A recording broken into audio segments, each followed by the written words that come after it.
देवास जिले की खातेगांव विधानसभा के भाजपा विधायक पंडित आशीष शर्मा से हमारे देवास सहयोगी राम माल्या ने खास बातचीत की, जिसमें उन्होंने बढ़ती महंगाई और ज्ञानव्यापी मस्जिद सहित अन्य मुद्दों पर बेबाकी से अपनी प्रतिक्रिया दी। लंबे अंतराल के बाद एक बार फिर से मध्य प्रदेश में नगरीय निकाय और त्रिस्तरीय पंचायत चुनाव होने जा रहे हैं और इसी को लेकर प्रशासन पूरी तरीके से रेडी है।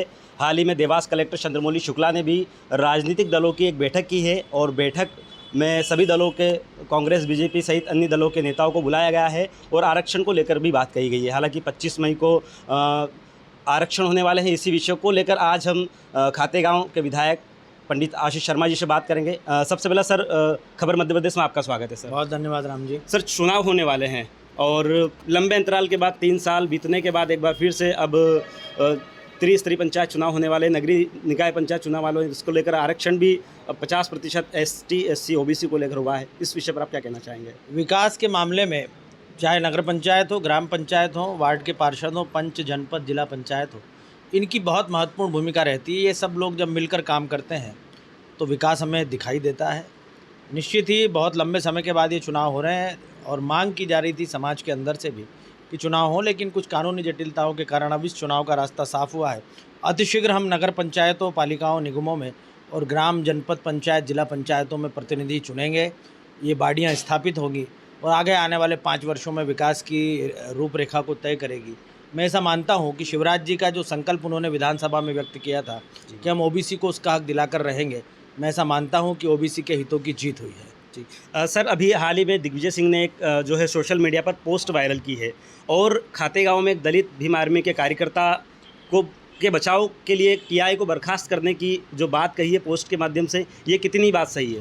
देखिए, पहले आप ये देखिए, दिग्विजय सिंह हमेशा से वो बात करते हैं जो कहीं ना कहीं समाज के विरोधी तत्वों को हवा देती है, उनको मजबूत करती है। जिस तरह का मामला ये खातेगांव में हुआ था उसकी विधिवत जांच चल रही है।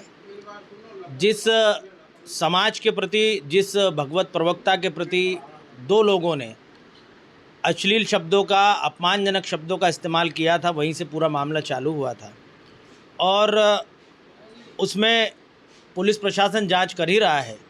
जांच के बाद सब चीज़ें स्पष्ट पूरी तरह से हो जाएगी। लेकिन जो लोग हिंदू समाज को बांटने की काम करते हैं, जो लोग आदिवासियों के अंदर घुसकर और समाज को बांटने के लिए काम कर रहे हैं, ऐसे लोगों को कांग्रेस और दिग्विजय सिंह प्रश्रय दे रहे हैं, आपराधी तत्वों को प्रश्रय दे रहे हैं। ये कांग्रेस की नीति और नीयत को स्पष्ट करता है। सर, एक बड़ा सवाल है, देश में जब भी ये चुनाव होते हैं और हिंदू मुस्लिम होता है, हाल ही में अगर हम यूपी की बात करें तो यूपी में भी अब योगी सरकार ने कहा है कि मदरसों में राष्ट्रगान लागू होगा, लेकिन मध्य प्रदेश में ये चीज़ कब देखने को मिलेगी? देखिए, मदरसों में राष्ट्रगान लागू होना, इसमें हिंदू मुस्लिम की बात कहीं नहीं आती। मदरसे भी भारत की जो संविधान है उसके अंतर्गत संचालित होते हैं और उन्हें मध्य प्रदेश हो चाहे कोई भी राज्य सरकार हो, उनसे एड भी मिलती है जी। और भारत का राष्ट्रगान गाना हर व्यक्ति का कर्तव्य है, उसको गाना ही चाहिए, क्योंकि हमारे देश एक लोकतांत्रिक देश है और वहाँ पर सबको राष्ट्रीय गीत हो, राष्ट्रीय ध्वज हो, राष्ट्रगान हो, सबका सम्मान करना ही चाहिए। मध्य प्रदेश में भी निश्चित ही सरकार इसमें आवश्यक कदम उठाएगी। सर, एक अंतिम सवाल है कि अभी वर्तमान में जो ज्ञानव्यापी मस्जिद को लेकर जो विवाद पूरे देश में छिड़ा हुआ है और इससे हिंदू मुस्लिम चीज़ें करी जा रही है, तो इसमें क्या हिंदू पक्ष दावा कर रहा है कि वहाँ पर शिवलिंग है, मुस्लिम पक्ष दावा कर रहा है वहाँ पर फंवारा है?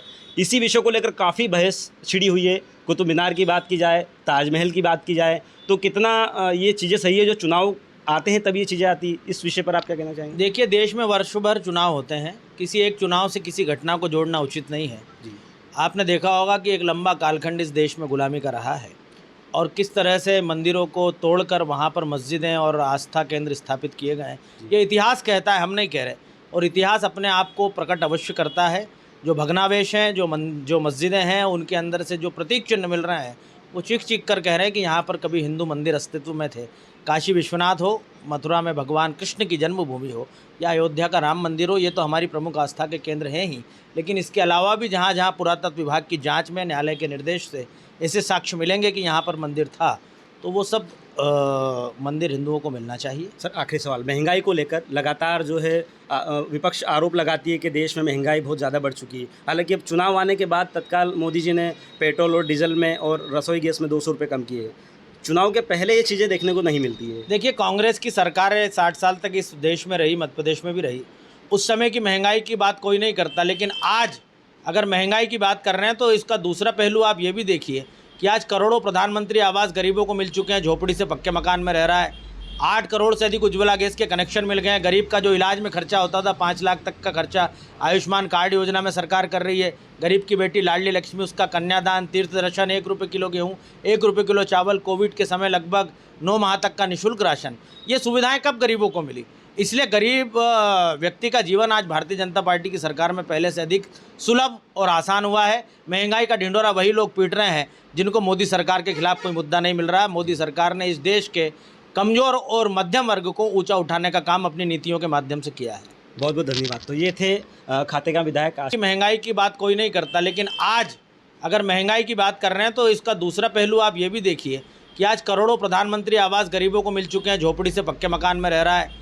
8 करोड़ से अधिक उज्ज्वला गैस के कनेक्शन मिल गए हैं। गरीब का जो इलाज में खर्चा होता था 5 लाख तक का खर्चा आयुष्मान कार्ड योजना में सरकार कर रही है। गरीब की बेटी लाडली लक्ष्मी, उसका कन्यादान, तीर्थ दर्शन, 1 रुपये किलो गेहूँ, 1 रुपये किलो चावल, कोविड के समय लगभग 9 माह तक का निःशुल्क राशन, ये सुविधाएं कब गरीबों को मिली? इसलिए गरीब व्यक्ति का जीवन आज भारतीय जनता पार्टी की सरकार में पहले से अधिक सुलभ और आसान हुआ है। महंगाई का ढिंढोरा वही लोग पीट रहे हैं जिनको मोदी सरकार के खिलाफ कोई मुद्दा नहीं मिल रहा है। मोदी सरकार ने इस देश के कमज़ोर और मध्यम वर्ग को ऊंचा उठाने का काम अपनी नीतियों के माध्यम से किया है। बहुत बहुत धन्यवाद। तो ये थे खातेगांव विधायक आशीष शर्मा जी, जिन्होंने स्पष्ट रूप से कहा है कि महंगाई का ढिंढोरा वही लोग पीटते हैं। हालांकि मोदी सरकार ने ये जो कदम उठाए हैं महंगाई को लेकर, जो सारी चीज़ें चल रही